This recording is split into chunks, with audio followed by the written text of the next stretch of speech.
শেখ শাহজাহানের বিরুদ্ধে বিক্ষোভ মৎস্য চাষীদের 5 কোটি টাকা আত্মসাতের অভিযোগ। আরো একবার আপনাদের জানিয়ে রাখি, শাহজাহানের বিরুদ্ধে বিক্ষোভ মৎস্য চাষীদের 5 কোটি টাকা আত্মসাতের অভিযোগ তুলেছেন মৎস্য চাষীরা। ঠিক কি অভিযোগ তুলছেন মৎস্য চাষীরা, আরো বিস্তারিত জানবো। আমাদের সঙ্গে রয়েছেন আমাদের প্রতিনিধি জিয়াউল আলম। সরাসরি চলে যাব জিয়াউলের কাছে। ঠিক কি অভিযোগ তুলছেন মৎস্য চাষীরা, জিয়াউল?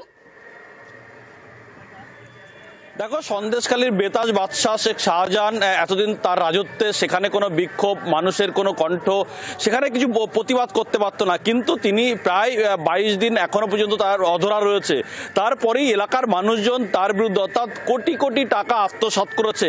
একটি মৎস্য কোম্পানি, অর্থাৎ সেখান থেকে এক্সপোর্ট হতো, সেখানে বিভিন্ন এজেন্টের মাধ্যমে মাছ সেখানে দেওয়া হতো, কিন্তু সেই কোম্পানি তারপরে সেখান থেকে তারা চলে যায় এবং বাধ্য করে শেখ শাহজাহান সেখানে সেই কোম্পানির এককভাবে মালিকানাধীন হয় তিনি। এবং সেখানে যে সমস্ত মৎস্য চাষিরা মাছ দিয়েছিলেন, চিংড়ি জাতীয় মাছ বিদেশে এক্সপোর্ট করার জন্য, শুধুমাত্র উত্তর 24 পরগনা মৎস্য চাষিরা নয়, পূর্ব মেদিনীপুর, হুগলি, বিভিন্ন এলাকার মাছ সেখানে দেওয়া হয়েছিল এবং সেই মাছের পরিমাণ কয়েক কোটি কোটি টাকা। ফলে সেই টাকা সবটাই এজেন্টদেরকে ফেরত দেওয়ার কথা হয়েছিল। পরবর্তীকালে এজেন্টদেরকে ফেরত দেওয়া হয়নি। এই কোটি কোটি টাকা সবটাই মাছ নিজের মতন করে বিক্রি করে পুরো টাকাটা আত্মসাৎ করেছে এবং সেই কোম্পানি নিজের মতন করে মালিকানাধীন তিনি নিজের মতন নিজে হয়েছেন।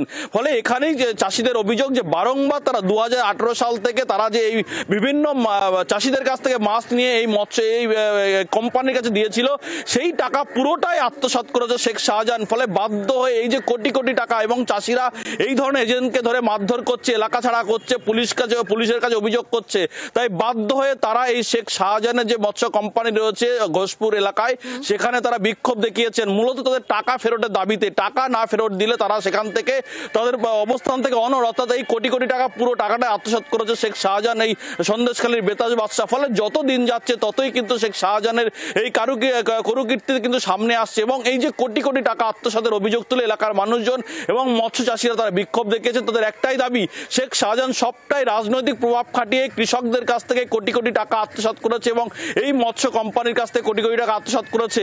ফলে সবটাই রাজনৈতিক পাওয়ার এবং এলাকার মানুষদেরকে ভয় দেখিয়ে ফলে সেই টাকা ফেরত দেওয়ার কথা উঠলেও পরবর্তীকালে সবাইকে প্রাণনাশের হুমকি পর্যন্ত দিয়েছে।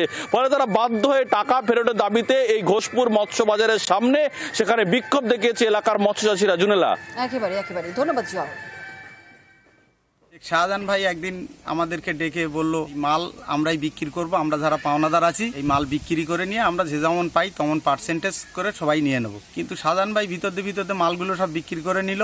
আমরা খবর পেয়ে বারে ওনার কাছে গেলাম, উনি আমাদের একটাও টাকাও দিল না, আমাদের ধুমকানি দিয়ে ওখান থেকে তেড়ে দেয়। আমরা সেখান থেকে একটাও টাকা পাইনি। কোম্পানির স্টোর থেকে মালগুলো নিয়ে নিয়েছে। কে নিয়েছে? ও শেখ শাহজাহান ভাই। কিন্তু শাহজাহান ভাই সে মালগুলো বিক্রি করে নিয়ে নিয়েছে, ও আমাদের কাছে টাকা দেয়নি।